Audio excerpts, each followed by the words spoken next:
بسم اللہ الرحمن الرحیم۔ آج کا ہمارا ٹاپک ہے کنگ لیئر، ایک پلے جسے لکھا ہے ولیم شیکسپیئر نے۔ آج کی ویڈیو میں ہم کنگ لیئر کی ڈیٹیل سمری کو ڈسکس کریں گے۔ کنگ لیئر پلے 5 ایکٹس پر مشتمل ہے۔ ایکٹ 1 میں 5 سینز ہیں۔ تو جب پلے سٹارٹ ہوتا ہے ایکٹ 1 سین 1 میں کنگ لیئر کا پیلس دکھایا گیا ہے، جہاں پر کنگ لیئر کے دو بہت ہی لائل ساتھی ارل آف کینٹ اور ارل آف گلوسٹر آپس میں باتیں کر رہے ہیں۔ ایکچولی آج کا دن بہت اسپیشل ہے کیونکہ بادشاہ جو ہے وہ اپنے کنگڈم کو اپنی تینوں بیٹیوں میں ڈیوائیڈ کرنے والے ہیں۔ سین 1 میں ہی ارل آف کینٹ اور ارل آف گلوسٹر کی گفتگو سے ہمیں پتہ چلتا ہے کہ گلوسٹر کے دو بیٹے ہیں۔ بڑے بیٹے کا نام ایڈگر ہے جو کہ اس کا لیجیٹیمیٹ یعنی کہ جائز وارث ہے، اور چھوٹے بیٹے کا نام ایڈمنڈ ہے جو کہ الیجیٹیمیٹ ہے، باسٹرڈ سن ہے، اور جسے قانوناً اس کی وراثت میں حصہ نہیں مل سکتا۔ تو یہی ہمارا سب پلاٹ بھی ہے، یعنی کہ اس پلے میں دو کہانیاں ہیں۔ جو مین کہانی ہے وہ کنگ لیئر اور ان کی بیٹیوں کی ہے، اور جو سب پلاٹ ہے وہ گلوسٹر اور ان کے بیٹوں کے متعلق ہے۔ کنگ لیئر یہ اناؤنس کرتے ہیں کہ وہ اپنی کنگڈم کو اپنی تینوں بیٹیوں میں ڈیوائیڈ کر دیں گے، لیکن وہ یہ کیسے طے کریں گے کہ کس بیٹی کو کتنا حصہ ملنا چاہیے۔ وہ یہ ڈیسائیڈ کرتے ہیں کہ جو بیٹی ان سے جتنا شدید محبت کا اظہار کرے گی اور جتنے شاندار طریقے سے ان سے اپنی محبت کا اظہار کرے گی، اسے اتنا ہی شیئر دیا جائے گا۔ تو اس چیز سے ہمیں پتہ چلتا ہے کہ کنگ لیئر جو ہیں وہ فلیٹری کو یعنی خوشامد کو پسند کرتے ہیں۔ سب سے پہلے کنگ لیئر کی سب سے بڑی بیٹی گونرل اصرار کرتی ہیں کہ وہ اپنے والد سے بہت شدید محبت کرتی ہیں۔ تو وہ کہتی ہیں I love you more than words can weigh the matter, dearer than eyesight, space and liberty۔ یعنی کہ میں آپ سے بہت شدید محبت کرتی ہوں کہ الفاظ میں بیان نہیں ہو سکتا۔ مجھے آپ میری آئی سائٹ سے، میری آزادی سے بھی کہیں زیادہ عزیز ہیں۔ کنگ لیئر یہ سن کر خوش ہو جاتے ہیں اور اسے اپنے کنگڈم کا 1/3 پارٹ دے دیتے ہیں۔ اس کے بعد باری آتی ہے کنگ لیئر کی مڈل ڈاٹر ریگن کی، جو کہ محبت کے دعوے میں اپنی بڑی بہن گونرل کو بھی پیچھے چھوڑ دیتی ہیں۔ وہ کہتی ہیں کہ وہ اپنے والد سے گونرل سے بھی زیادہ محبت کرتی ہیں، اور یہ کہ اپنے والد کی محبت کے سامنے اس کے لیے دوسری ساری خوشیاں بے معنی ہیں۔ کنگ لیئر اسے بھی 1/3 کنگڈم دے دیتے ہیں، اور آخر میں باری آتی ہے کنگ لیئر کی سب سے چھوٹی بیٹی کورڈیلیا کی، جو کہ بادشاہ کے دل کے سب سے زیادہ قریب ہے اور اس کی فیورٹ ڈاٹر ہے۔ لیکن جب کورڈیلیا سے پوچھا جاتا ہے کہ وہ اپنی محبت کا اظہار کریں تو کورڈیلیا کہتی ہے نتھنگ مائی لارڈ، یعنی کہ وہ اپنی محبت کا اظہار اس طرح سے الفاظ میں کرنا نہیں چاہتی۔ یہ بادشاہ کو اچھا نہیں لگتا، بادشاہ اسے جواب دینے پر مجبور کرتے ہیں۔ تو کورڈیلیا جواب دیتی ہے کہ وہ اپنے والد سے اتنی ہی محبت کرتی ہے جتنی کہ کسی بیٹی کو اپنے باپ سے کرنی چاہیے، نہ اس سے زیادہ اور نہ ہی اس سے کم۔ بادشاہ کورڈیلیا کی باتوں سے کچھ مطمئن نہیں ہوتے۔ اس کے بعد کورڈیلیا کہتی ہیں کہ شادی کے بعد ان کی ڈیووشن کے حقدار ان کے ہسبینڈ بھی ہوں گے، تو وہ ساری کی ساری محبت اپنے باپ کے لیے مخصوص نہیں کر سکتی، کیونکہ شادی کے بعد ایک عورت کی محبت میں اس کے باپ کے ساتھ ساتھ اس کا شوہر بھی حصے دار ہوتا ہے۔ یہ بات کنگ لیئر کو بالکل اچھی نہیں لگتی۔ کنگ لیئر کو کیونکہ کورڈیلیا سے بہت زیادہ ایکسپیکٹیشنز تھیں، تو وہ بہت بری طرح سے ڈس ہارٹ ہو جاتے ہیں اور غصے میں کورڈیلیا کو ڈس اون کر دیتے ہیں، یعنی کہ اپنی جائیداد سے بے دخل کر دیتے ہیں، اور وہ کہتے ہیں کہ اب یہ میرے لیے ایک اجنبی ہے۔ کنگ لیئر جو ہے پھر اپنے کنگڈم کو 2 برابر حصوں میں ڈیوائیڈ کرتے ہیں، اور وہ دونوں حصے اپنی دونوں بڑی بیٹیوں گونرل اور ریگن کو دے دیتے ہیں۔ ارل آف کینٹ بادشاہ کے وفادار ساتھی بھی اس وقت پیلس میں موجود ہیں۔ جب وہ اس صورتحال کو دیکھتے ہیں تو بہت پریشان ہو جاتے ہیں اور وہ کنگ لیئر کو سمجھانے کی کوشش کرتے ہیں، جبکہ بادشاہ پر ان کے سمجھانے کا کچھ اثر نہیں ہوتا، بلکہ بادشاہ کو یہ بات بہت بری لگتی ہے کہ کوئی انسان جو ہے وہ میرے فیصلے کو چیلنج کرے یا میری بات سے کنٹراڈکٹ کرے، اختلاف کرے۔ تو اس پر غصے میں آ کے کنگ لیئر کورڈیلیا کے ساتھ ساتھ کینٹ کو بھی اپنے پیلس سے نکل جانے کا حکم دیتے ہیں۔ اس کے بعد دربار میں کارڈیلیا کے 2 سوٹرز یعنی کہ اس سے شادی کے 2 خواہشمند افراد بھی آتے ہیں، جن میں سے ایک کا نام ہے ڈیوک آف برگنڈی اور دوسرے ہیں کنگ آف فرانس۔ تو بادشاہ پہلے ڈیوک آف برگنڈی سے پوچھتے ہیں کہ کیا وہ کارڈیلیا سے بغیر کسی ڈاوری کے، بغیر کسی جہیز کے شادی کرنے کے لیے تیار ہیں، کیونکہ بادشاہ اب کارڈیلیا کو اپنے کنگڈم میں سے کوئی حصہ نہیں دیں گے۔ اس پر ڈیوک آف برگنڈی جو ہے وہ پیچھے ہٹ جاتے ہیں کہ ڈاوری کے بغیر وہ کارڈیلیا سے شادی نہیں کر سکتے، جبکہ کنگ آف فرانس یہ دعویٰ کرتے ہیں کہ کارڈیلیا بہت ہی نیک فطرت خاتون ہے اور وہ ان کے لیے ایک پرائز کی طرح ہیں، اور وہ ارادہ ظاہر کرتے ہیں کہ وہ کارڈیلیا سے شادی ضرور کریں گے۔ کنگ آف فرانس کے لیے کارڈیلیا کی ڈاوری کی کوئی حیثیت نہیں ہے، اور کارڈیلیا اپنی بہنوں کو گڈ بائی بولتی ہے اور کنگ آف فرانس کے ساتھ وہاں سے چلی جاتی ہے۔ اس کے بعد سب لوگ چلے جاتے ہیں اور گونریل اور ریگن جو ہے وہ تنہا رہ جاتی ہیں۔ اب دونوں بہنیں جب بالکل اکیلی ہیں تو ان کی اصلیت سامنے آتی ہے۔ وہ دونوں آپس میں اپنے فادر کنگ لیئر کے بارے میں ڈسکشن کرتی ہیں کہ اب جو فادر ہیں وہ بوڑھے ہو چکے ہیں، تو انہیں جو ہے وہ ڈسکریڈٹ کر دینا چاہیے، کیونکہ کنگ لیئر کا منصوبہ یہ ہے کہ وہ اپنے 100 نائٹس کے ساتھ باری باری اپنی دونوں بیٹیوں کے یہاں سٹے کیا کریں گے۔ نائٹس ایکچولی بادشاہ کے وفادار سپاہی ہوتے ہیں، کیونکہ بادشاہ ایک بہت بڑی سلطنت کی بادشاہت کرتے رہے ہیں بہت عرصہ، تو انہیں پمپ اینڈ شو کی عادت ہے۔ وہ اپنا ایک پروٹوکول برقرار رکھنا چاہتے تھے، لیکن جو ان کی بیٹیاں ہیں وہ اس چیز سے خوش نہیں ہیں۔ اب ایکٹ 1 کا سیکنڈ سین سٹارٹ ہوتا ہے تو منظر ہے ارل آف گلوسٹر کے کاسل کا۔ یہاں پر سٹیج پہ اس وقت ایڈمنڈ جو کہ گلوسٹر کے چھوٹے بیٹے ہیں وہ موجود ہیں۔ وہ تنہا ہے اور بلند آواز سے خود کلامی کر رہے ہیں، اپنے خیالات کا اظہار کر رہے ہیں، اور وہ غضبناک ہیں، غصے میں ہیں کہ ان کے بڑے بھائی کو ان کے والد کی جائیداد ملے گی، جبکہ وہ جو ہے ایلیجیٹیمیٹ ہونے کی وجہ سے اس سے محروم رہیں گے۔ اور پھر وہ اپنے ارادے کا اظہار کرتا ہے کہ کس طرح سے وہ ایک جعلی خط کے ذریعے، جھوٹے خط کے ذریعے اپنے بھائی کو اپنے باپ کی نظروں سے گرا دے گا۔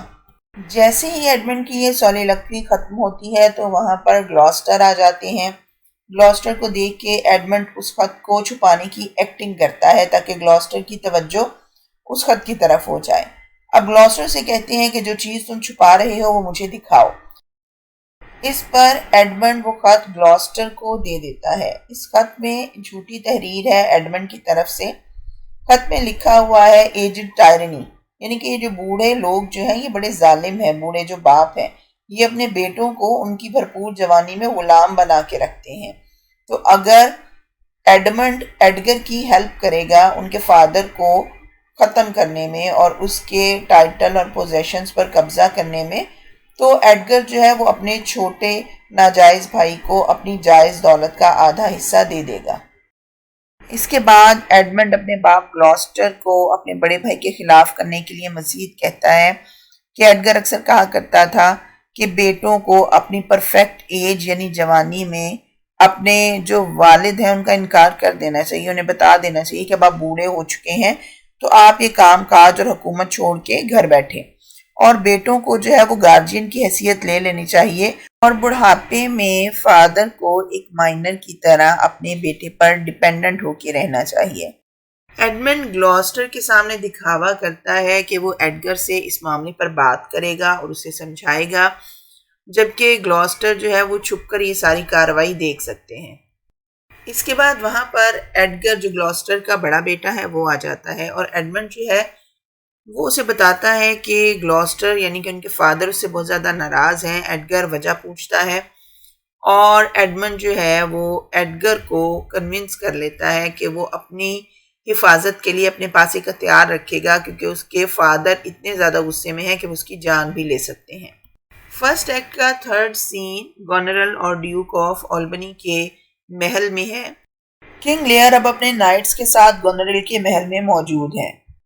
گونریل جو ہے وہ اپنے سٹورڈ آسولڈ سے یعنی اپنے ملازم آسولڈ سے پوچھتی ہے کہ لیئر نے کیا اس کو مارا ہے، تو آسولڈ بتاتا ہے کہ ہاں، کیونکہ وہ کنگ لیئر کے پھول کا اس کے مسخرے کا مذاق اڑا رہا تھا، تو اس لیے لیئر نے اس کو مارا۔ تو آسولڈ یہ بات کنفرم کر دیتا ہے۔ گونریل کو اس بات پر غصہ آ جاتا ہے اور وہ کہتی ہے کہ وہ اپنے والد اور اس کے نائٹس کے بیہیویئر سے بہت پریشان ہے، ان کے رویے کی وجہ سے اس کے محل کا ماحول خراب ہو رہا ہے۔ تو اب اگر کنگ لیئر اس سے کوئی چیز مانگے تو وہ کنگ لیئر کو انتظار کروائے۔ اس کے بعد وہ آسولڈ سے کہتی ہے اگر بادشاہ کو یہ رویہ پسند نہ آئے تو بادشاہ سے کہہ دیا جائے کہ وہ ریگن کے محل میں جا سکتا ہے۔ اس کے بعد وہ اپنے ملازموں کو آرڈرز دیتی ہے کہ بادشاہ اور اس کے نائٹس کے ساتھ سرد رویہ رکھا جائے اور ان کی باتوں کو اگنور کیا جائے۔ ارل آف کینٹ، جسے کہ کنگ لیئر نے پہلے سین میں محل سے نکل جانے کا حکم دیا تھا، اب دوبارہ سے ایک غریب کسان کے بھیس میں کنگ لیئر کے پاس گونریل کے محل میں آتا ہے اور اپنا نام کیس بتاتا ہے۔ کنگ لیئر جو ہے وہ اس سے مختلف سوالات پوچھتا ہے اور جب اس کو یقین ہو جاتا ہے کہ کیس نامی یہ غریب کسان میرے ساتھ لائل ہے اور مجھے دل سے سرو کرنا چاہتا ہے اور کینٹ اس کی بہت زیادہ تعریف کرتا ہے، تو بادشاہ جو ہے امپریس ہو کر کینٹ کو دوبارہ سے اپنے پاس رکھ لیتا ہے۔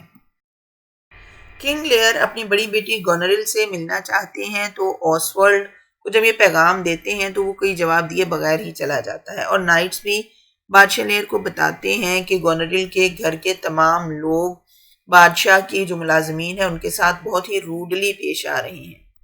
اس کے بعد جب گونریل کنگ لیئر سے ملنے کے لیے آتی ہے تو وہ بادشاہ سے بادشاہ کے پھول کی اور اس کے نائٹس کی بدتمیزی کی شکایت کرتی ہے اور کنگ لیئر سے ڈیمانڈ کرتی ہے کہ اسے اپنے نائٹس کی تعداد کو کم کر دینا چاہیے۔ آخرکار کنگ لیئر گونریل کے برتاؤ سے بہت زیادہ مایوس ہو جاتے ہیں اور وہ کینٹ کو اپنی مڈل ڈاٹر ریگن کے محل کی طرف بھیجتے ہیں خط کے ساتھ، جس میں انہوں نے اطلاع دی ہے کہ اب میں تمہارے گھر پہ رہنے آ رہا ہوں۔ کنگ جو ہے انہیں اب کورڈیلیا یاد آتی ہے اور اس سے اپنا برا سلوک یاد آتا ہے، تو وہ بہت زیادہ پریشان ہو جاتے ہیں۔ کنگ لیئر جو ہے وہ اس وقت بہت پریشان ہے کہ انہیں ڈر ہے کہیں وہ صدمے کی وجہ سے پاگل نہ ہو جائے۔ اس کے بعد بادشاہ لیئر اپنی دوسری بیٹی ریگن کے محل کی طرف سفر شروع کرتے ہیں۔ ایکٹ 2 سٹارٹ ہوتا ہے تو سین 1 جو ہے وہ ارل آف گلوسٹر کے کاسل کا ہے، جہاں پر گلوسٹر کا چھوٹا بیٹا ایڈمنڈ موجود ہے۔ ایڈمنڈ کے پاس ریگن کا بھیجا گیا کیورن نام کا ایک میسنجر آتا ہے جو آ کے ایڈمنڈ کو بتاتا ہے کہ آلبنی اور کارن وال میں یعنی کہ لیئر کی دونوں بڑی بیٹیوں کے شوہروں میں جھگڑا چل رہا ہے۔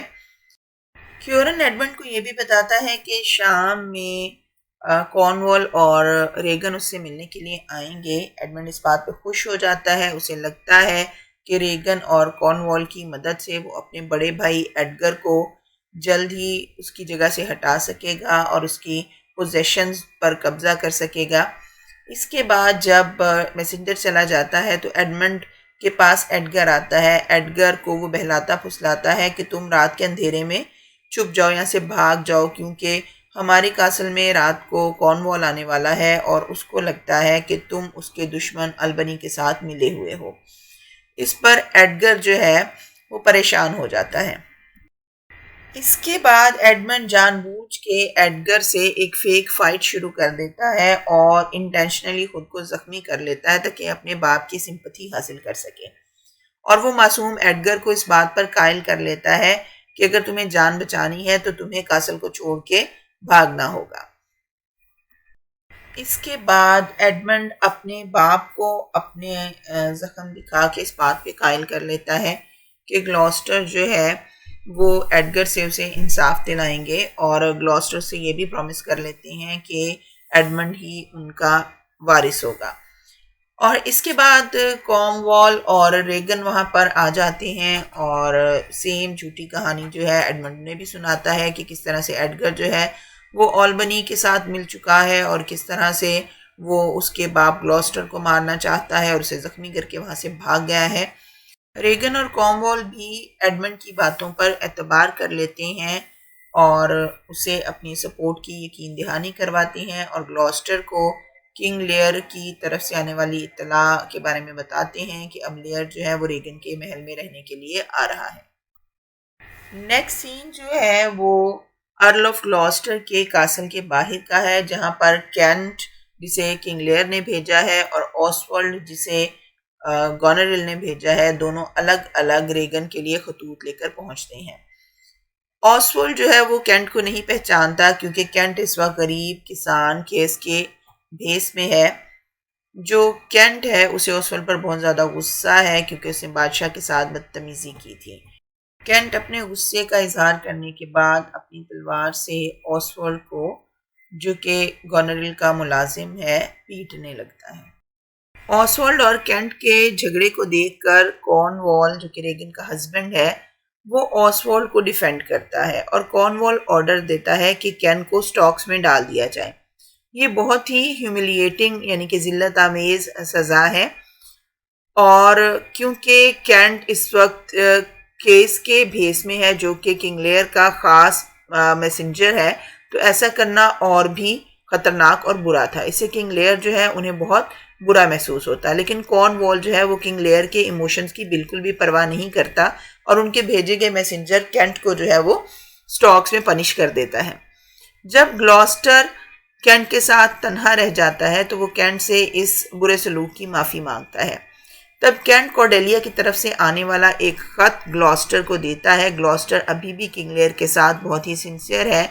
اس خط میں بتایا گیا ہے کہ وہ اپنے باپ کے ساتھ ہونے والے سلوک سے باخبر ہے اور جلد ہی اس میں مداخلت کرے گی اور اپنے باپ کو بچانے کے لیے آئے گی۔ ایکٹ 2 کے سین 3 میں جنگل کا منظر دکھایا گیا ہے، جہاں پہ ایڈگر، جو کہ گلوسٹر کا بڑا بیٹا ہے، اپنے باپ کے اور کارن وال کے بھیجے گئے آدمیوں سے بچنے کے لیے چھپتا پھر رہا ہے۔ اب وہ پلان بناتا ہے کہ وہ آزاد رہنے کے لیے بھیس بدل لے گا۔ اس کے بعد ایڈگر جو ہے وہ ایک پاگل اور غریب فقیر کا بھیس بدل لیتا ہے۔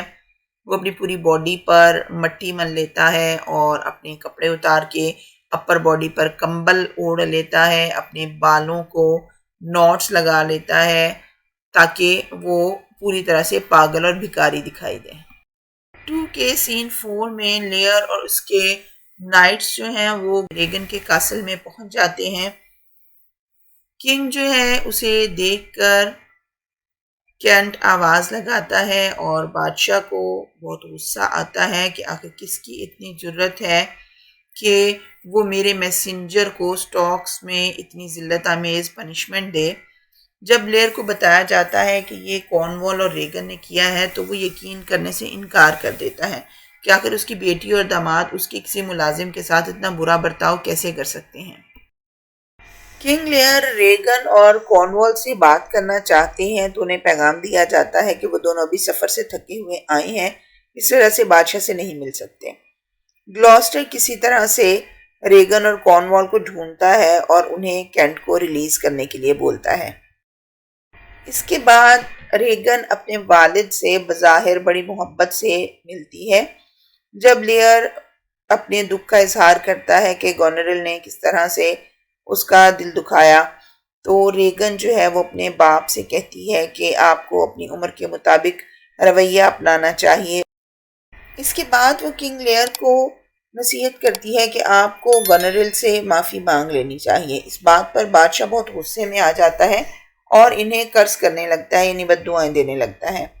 اب اس جگہ پر آسولڈ، جو کہ گونریل کا سٹیورڈ ہے، وہ بھی موجود ہے۔ گونریل بھی آ چکی ہے، کارن وال ریگن کا شوہر بھی موجود ہے۔ تو اب جو ہے وہ لیئر کے سامنے کارن وال ایڈمٹ کرتا ہے کہ کینٹ کو میں نے ہی پنشمنٹ دی تھی۔ اس کے بعد ریگن اپنے فادر کے ساتھ اس کے 100 نائٹس کو ہوسٹ کرنے سے ریفیوز کر دیتی ہے۔ گونریل اور ریگن دونوں یہ تجویز پیش کرتی ہیں کہ لیئر کو چاہیے کہ وہ اپنے سارے کے سارے فالوورز کو ڈسمس کر دے اور وہاں سے بھیج دے۔ اس پر کنگ لیئر بہت دکھی ہو جاتے ہیں اور وہ کہتے ہیں کہ ایسی بیٹیاں جنہوں نے باپ اور بادشاہ ہونے کے باوجود میری بالکل عزت نہیں کی، میں ان کے ساتھ رہنا پسند نہیں کروں گا۔ اس سے بہتر ہے کہ میں اس کاسل کو چھوڑ کر کہیں باہر چلا جاؤں۔ اس کے بعد کنگ لیئر اپنا گھوڑا منگواتے ہیں اور وہاں سے چلے جاتے ہیں۔ جب گلوسٹر بادشاہ کو روکنے کی کوشش کرتا ہے تو ریگن اور گورنرل دونوں گلوسٹر کو انسٹرکشن دیتی ہیں کہ رات میں باہر جانے سے ہمارے باپ کو نہ روکو۔ ریگن اور گورنرل جو ہے ان پر بوڑھے بادشاہ کے وہاں سے شدید طوفان میں باہر جانے پر بھی کوئی اثر نہیں ہوتا۔ ایکٹ 3 سین 1 میں منظر جو ہے وہ ہیتھ کے علاقے کا ہے۔ ہیتھ کا مطلب ہوتا ہے بنجر، بے آباد، کھلا میدان جہاں پر صرف خشک اور کھردری گھاس اگتی ہے۔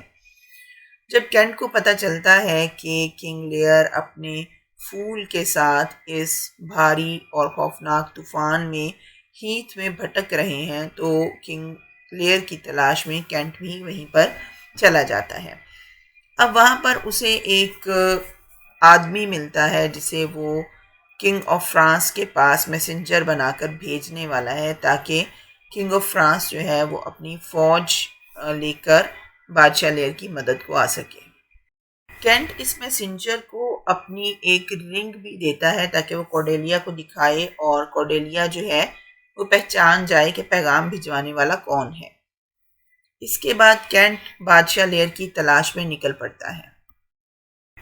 بادشاہ لیئر طوفان میں بھٹکتا پھر رہا ہے اور اب جو ہے اس کی ذہنی حالت کچھ ٹھیک نہیں۔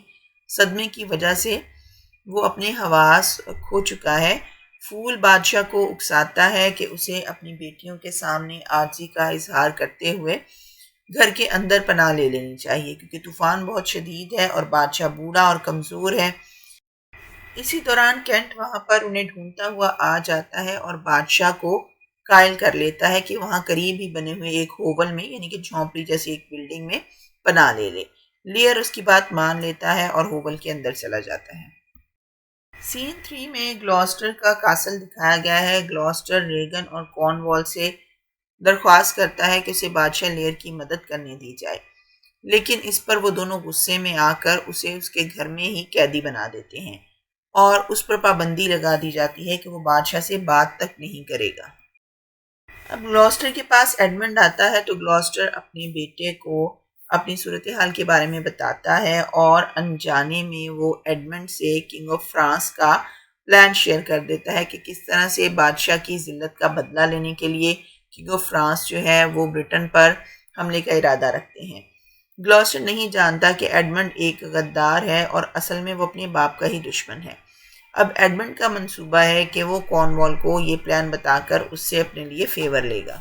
ایکٹ 3 کا سین 4 پھر سے ہیتھ دکھا رہا ہے جہاں پہ بادشاہ جو ہے وہ طوفان سے پناہ لینے کے لیے ہوول میں جانے سے پھر سے انکار کر دیتا ہے اور ہوول کے اندر سے ایڈگر جو ہے وہ پور ٹام کے بھیس میں باہر آتا ہے۔ بادشاہ جو ہے وہ ٹام کو دیکھ کر اس کی غربت اور بدحالی سے اتنا زیادہ متاثر ہوتا ہے کہ وہ خود بھی پور ٹام کی طرح دکھنا چاہتا ہے اور اپنے شاہانہ کپڑے جو ہے وہ ان کو پھاڑنا شروع کر دیتا ہے۔ گلوسٹر موقع ڈھونڈ کے اپنے کاسل سے باہر آتا ہے۔ اس نے بادشاہ کے لیے وارم شیلٹر اور فوڈ دونوں کا ارینج کر لیا ہے۔ بادشاہ جو ہے وہ پہلے تو انکار کر دیتا ہے کہ مجھے کسی پناہ گاہ میں نہیں جانا، لیکن ایڈگر جو کہ پور ٹام کے بھیس میں ہے اس سے بادشاہ کو محبت محسوس ہو رہی ہے۔ جب وہ کہتا ہے کہ مجھے ٹھنڈ لگ رہی ہے تو اس کے کہنے پر لیئر جو ہے وہ شیلٹر میں جانے پر آمادہ ہو جاتا ہے۔ گلوسٹر کی غیر موجودگی میں ایڈمنڈ اپنے باپ کو دھوکہ دیتا ہے۔ وہ کارن وال کی پسندیدگی حاصل کرنے کے لیے اسے کنگ آف فرانس کا سارا منصوبہ بتا دیتا ہے، جس پر خوش ہو کر کارن وال اسے ارل کا ٹائٹل اور گلوسٹر کی ساری زمینیں دے دیتا ہے۔ ایکٹ 3 کے سین 6 میں دوبارہ سے ہیتھ کا یعنی اس کھلے میدان کا منظر دکھایا جا رہا ہے۔ گلوسٹر جو ہے وہ بادشاہ کو، کینٹ کو اور پور ٹام کے بھیس میں ایڈگر کو کاسل کے قریب ہی ایک فارم ہاؤس میں چھوڑتا ہے اور خوراک کی تلاش میں باہر نکلتا ہے۔ اس کے جانے کے بعد جو ہے کنگ لیئر اپنی دونوں بیٹیوں پر ایک موک ٹرائل یعنی جھوٹ موٹ کا مقدمہ چلاتے ہیں اور پھول اور ایڈگر دونوں اس موک ٹرائل کا حصہ بنتے ہیں۔ گلوسٹر جو کہ کھانا لینے کے لیے گیا تھا وہ واپس فارم ہاؤس میں آتا ہے اور بادشاہ اور اس کے ساتھ موجود کینٹ اور پور ٹام کو بتاتا ہے کہ بادشاہ کی بیٹیوں گورنرل اور ریگن نے کارن وال کے ساتھ مل کر بادشاہ کو مارنے کا پلان بنایا ہے، تو انہیں بادشاہ کی جان بچانے کے لیے بادشاہ کو ڈوور نامی جگہ پر لے جانا چاہیے۔ ایکٹ 3 کے سین 7 میں گلوسٹر کا کاسل دکھایا گیا ہے۔ جہاں پر کارن وال اپنی سسٹر ان لا گونریل کو اس کے ہسبینڈ کے پاس بھیج رہا ہے ایک خط دے کر آلبنی کے پاس کہ ہمیں آپسی اختلافات بھلا دینے چاہیے کیونکہ اب کنگ آف فرانس جو ہے وہ برٹن پر حملے کا ارادہ رکھتا ہے۔ اب وہ ایڈمنڈ کو گونریل کے ساتھ اس کے شوہر کے پاس بھیج رہا ہے تاکہ گونریل بحفاظت وہاں پہنچ سکے۔ اس کے بعد کارن وال آرڈرز دیتا ہے کہ گلاسٹر کو کسی بھی طرح ڈھونڈ کر میرے پاس لایا جائے کیونکہ گلاسٹر جو ہے وہ کنگ لیئر کو خبردار نہ کر دے۔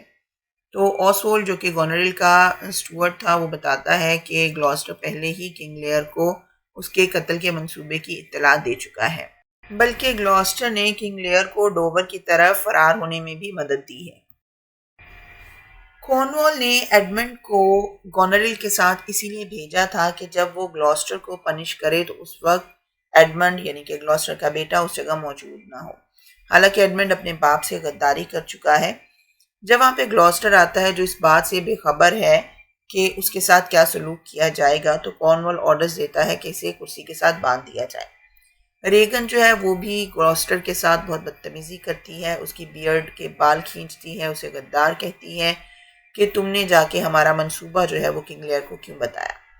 کارنوال جو ہے وہ گلاسٹر کی آنکھیں نکال دیتا ہے اور اس پر بہت زیادہ تشدد کرتا ہے، اور جب ایک ملازم گلاسٹر کو بچانے کے لیے درمیان میں آتا ہے تو کارنوال اس ملازم کو بھی مار ڈالتا ہے۔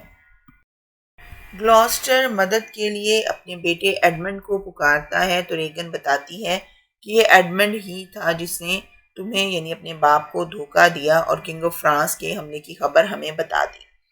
گلاسٹر جو ہے وہ آخرکار سمجھ جاتا ہے کہ اس نے اپنے بیٹوں کو سمجھنے میں غلطی کی، اور یہ کہ ایڈگر جو ہے وہ معصوم تھا جبکہ ایڈمنڈ جو ہے وہ غدار تھا۔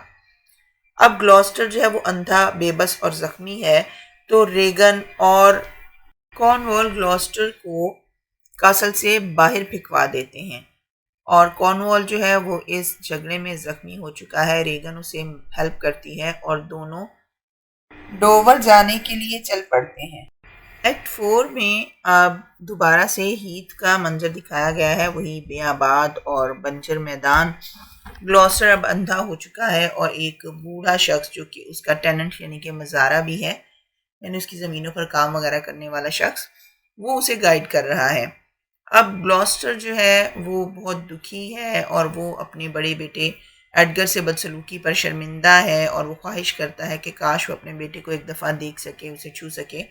اس کے بعد وہ اس بوڑھے شخص کو بھیج دیتا ہے کہ اگر کسی کو پتہ چلا کہ تم نے میری مدد کی ہے تو تمہارے ساتھ بھی بہت برا سلوک کیا جائے گا۔ اب وہاں پر گلاسٹر کو پور ٹام کے بھیس میں ایڈگر ملتا ہے۔ گلاسٹر اسے نہیں پہچان پاتا کیونکہ وہ بندھا بھی ہے، اور وہ ایڈگر سے ریکویسٹ کرتا ہے کہ مجھے ڈوور تک لے جاؤ۔ ڈوور میں ایکچولی بہت اونچی اونچی پہاڑیاں ہیں، اور گلاسٹر یہ سوچ رہا ہے کہ وہ کسی پہاڑی سے کود کے اپنی جان دے دے گا۔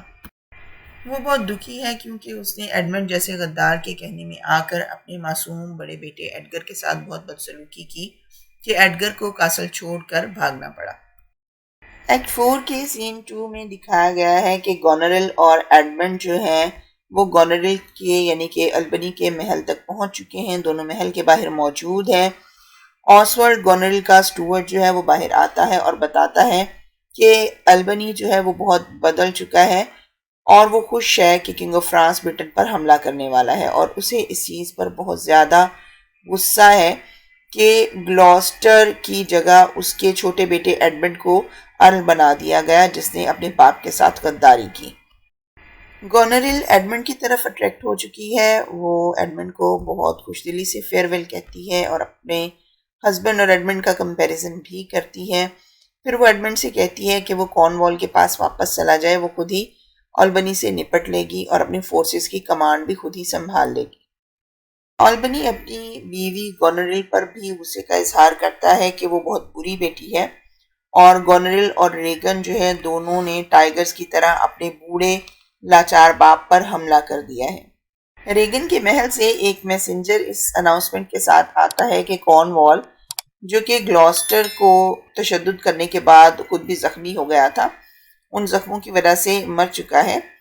آلبنی جو ہے وہ کہتا ہے کہ کارنوال کی ڈیتھ جو ہے وہ خدا کی طرف سے انصاف ہے، اور آلبنی یہ قسم بھی لیتا ہے کہ وہ ایڈمنڈ سے بدلہ ضرور لے گا کہ آخر اس نے اپنے باپ کو کارنوال کے رحم و کرم پر کیسے چھوڑا۔ سین 3 میں اب ڈوور کے قریب ہی فرینچ آرمی کے کیمپس دکھائے جا رہے ہیں۔ کینٹ کو پتہ چلتا ہے کہ کنگ آف فرانس کو کسی ضروری کام کی وجہ سے ان کے ملک واپس جانا پڑا۔ کورڈیلیا اب کنگ آف فرانس کی غیر موجودگی میں اپنی فورسز کو لیڈ کر رہی ہے تاکہ اپنے باپ کو ڈیفینڈ کر سکے۔ اس تک کینٹ کا بھیجا ہوا میسنجر پہنچ جاتا ہے اور اس کو پتہ چلتا ہے کہ اس کے باپ کی ذہنی حالت بہت خراب ہے اور وہ اپنے ایک آفیسر کو کنگ لیئر کی تلاش میں بھیج دیتی ہے۔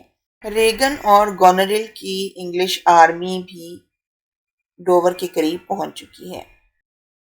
4 کے سین 5 میں ڈوور کی پہاڑیوں کا قریبی علاقہ دکھایا گیا ہے۔ ایڈگر پورٹوم کے بھیس میں اپنے باپ کو کلفز کے پاس لے گیا ہے۔ گلوسٹر جو کہ خودکشی کے ارادے سے کلفز کے پاس آیا ہے وہ اپنے گائیڈ کا شکریہ ادا کرتا ہے۔ ایکچولی ایڈگر جو ہے وہ گلوسٹر کو فلیٹ سرفیس پر ہی لے جا کے کھڑا کر دیتا ہے اور اسے کہتا ہے کہ آپ جو ہے وہ چوٹی پر کھڑے ہیں۔ گلوسٹر اندھے ہونے کی وجہ سے اور زخمی ہونے کی وجہ سے ذہنی طور پر اتنا ایکٹیو نہیں ہے کہ وہ ماحول کو سمجھ پائے۔ اب وہ فلیٹ زمین پر ہی کھڑے کھڑے جمپ کرتا ہے، گر جاتا ہے اور بے ہوش ہو جاتا ہے۔ ہوش میں آنے کے بعد ایڈگر اپنے فادر کو کنونس کر لیتا ہے کہ انہوں نے تو پہاڑی سے چھلانگ لگائی تھی لیکن خدا نے انہیں بچا لیا۔ وہاں پر کنگ لیئر بھی آ جاتا ہے۔ کنگ لیئر جو ہے وہ نیم پاگل ہو چکا ہے، یعنی کہ پوری طرح سے اس کے وٹس کام نہیں کر رہے۔ گلوسٹر جو ہے بادشاہ کی بڑبڑاہٹ کی آوازوں سے اسے پہچان لیتا ہے، اسے کنگ لیئر کے ساتھ بہت زیادہ سمپتھی فیل ہوتی ہے۔ اس کے بعد کنگ لیئر جو ہے وہ جسٹس پر ایک سپیچ دیتا ہے اور اینڈ پر مکمل طور پر اس کا ذہنی توازن بگڑ جاتا ہے۔ کورڈیلیا اور کینٹ کا بھیجا گیا جینٹلمین میسنجر جو ہے وہ وہاں پر پہنچ جاتے ہیں اور لیئر کو ڈھونڈ لیتے ہیں، لیکن بادشاہ کیونکہ مکمل طور پر پاگل ہو چکا ہے تو وہ اپنے ریسکیور سے ہی ڈر جاتا ہے، اپنے بچانے والوں سے ڈر کر وہ بھاگنا شروع کر دیتا ہے۔ یہ جینٹلمین جو ہے یہ ایڈگر کو بتاتا ہے کہ جنگ بس شروع ہونے والی ہے کیونکہ برٹن کی اور فرانس کی دونوں کی فورسز قریب ہی موجود ہیں۔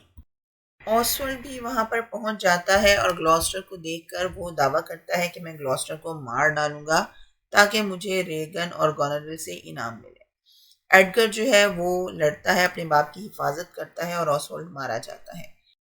آسولڈ کے پاس اس وقت گونریل کے دیے ہوئے خطوط موجود ہیں۔ وہ ایڈگر سے کہتا ہے کہ یہ خطوط جو ہے وہ ایڈمنڈ تک پہنچا دے۔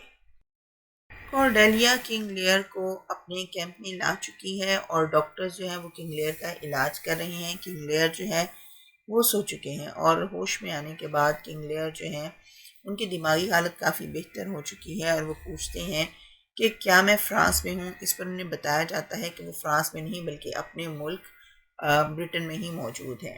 کورڈیلیا جو ہے وہ کینٹ کا بہت زیادہ شکریہ بھی ادا کرتی ہے کہ اس نے کنگ لیئر کو بدترین حالات میں بہت اچھے سے لائلٹی اور ڈیووشن سے سرو کیا۔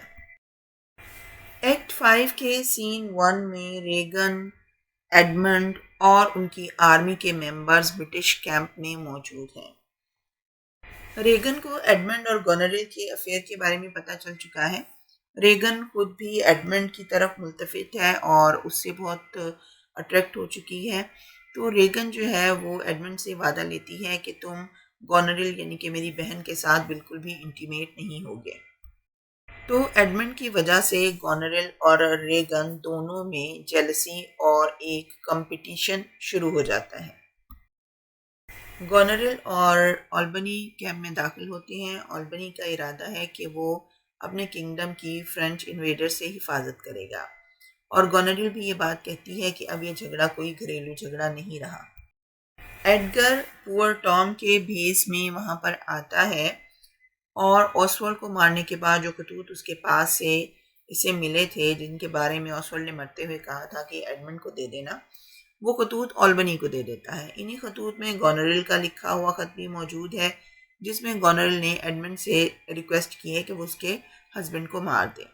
ایڈگر کے جانے کے بعد ایڈمنڈ اندر آتا ہے اور وہ یہ اطلاع دیتا ہے کہ دشمن کی فورسز قریب ہی ہیں۔ ایکٹ 5 کے سین 2 میں برٹش اور فرینچ کیمپس کا قریبی میدان دکھایا گیا ہے. جنگ چل رہی ہے. کورڈیلیا، لیئر اور ان کی فورسز جو ہیں وہ جنگ کے میدان کی طرف جا رہی ہیں.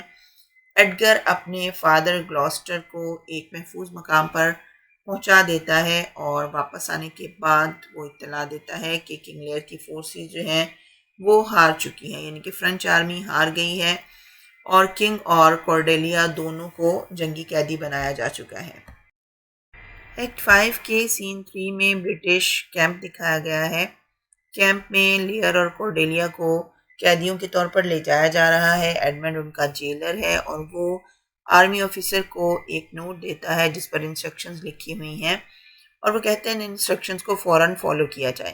ایکچولی وہ کورڈیلیا اور لیئر کے مرڈر کے احکامات ہیں. ایلبنی ایڈمنڈ سے ڈیمانڈ کرتا ہے کہ کورڈیلیا اور لیئر کو میرے حوالے کر دو، لیکن ایڈمنڈ اس بات کو ٹال دیتا ہے. آلبنی گورنرل کے لکھے ہوئے لیٹرز دکھاتا ہے اور آرڈرز دیتا ہے کہ گورنرل اور ایڈمنڈ کو دھوکہ دہی کے لیے، ٹریزن کے لیے گرفتار کر لیا جائے، کیونکہ اس لیٹر میں گورنرل نے ایڈمنڈ سے لکھا تھا کہ تم میرے شوہر آلبنی کا قتل کر دو. اسی دوران ایڈگر جو کہ پورٹ ٹام کے بھیس میں ہے وہاں پر آتا ہے اور پھر وہ ایڈمنڈ پر اٹیک کر دیتا ہے اور اس پر سارے الزامات لگاتا ہے. ایڈمنڈ جو ہے وہ مرنے سے پہلے اپنے سارے الزامات کو ایکسیپٹ کرتا ہے اور اس پر ایڈگر جو ہے وہ اپنی آئیڈینٹی ریویل کر دیتا ہے کہ میں پورٹ ٹام نہیں بلکہ تمہارا بڑا بھائی ایڈگر ہوں. ایک میسنجر آتا ہے اس خبر کے ساتھ کہ گورنرل نے ریگن کو زہر دے کر خودکشی کر لی اور دونوں بہنیں مر چکی ہیں. آلبنی کو گورنرل کے پلان کا پتہ چلتا ہے کہ وہ لیئر اور کورڈیلیا کے ڈیتھ آرڈرز دے چکی ہے. وہ اپنے آفیسر سے دونوں کو بچانے کے لیے کہتا ہے لیکن اب بہت دیر ہو چکی ہے. لیئر کورڈیلیا کو اپنے بازوؤں میں اٹھائے کیمپ میں انٹر ہوتا ہے. کورڈیلیا مر چکی ہے اور ودن مومنٹس ہی کنگ لیئر بھی صدمے کی وجہ سے مر جاتا ہے. آلبنی جو ہے اب کینٹ اور ایڈگر سے کہتا ہے کہ اب تم دونوں کو مل کر برٹن پر حکومت کرنا ہوگی. کینٹ رپلائی دیتا ہے کہ میں جلد ہی یہ دنیا چھوڑ کر اپنے ماسٹر یعنی کنگ لیئر کے پاس چلا جاؤں گا، تو مجھے حکومت میں کوئی دلچسپی نہیں ہے. اب صرف ایڈگر ہی باقی بچتا ہے جو کہ ان سارے ایونٹس کی وجہ سے بہت سیڈ ہے. اور اس طرح سے وہ برٹن کا کنگڈم جس پر حکومت کے لیے اتنی سازشیں کی گئیں، اپنوں کا خون بہایا گیا، وہ بغیر کسی حکمران کے ہی رہ گیا. کنگ لیئر اور اس کی تینوں بیٹیوں میں سے کوئی بھی اس پر حکومت کے لیے زندہ نہیں بچا. اگر آپ کو ویڈیو پسند آئی ہو تو لائک کریں، سبسکرائب کریں اور بیل آئیکن کو پریس کریں.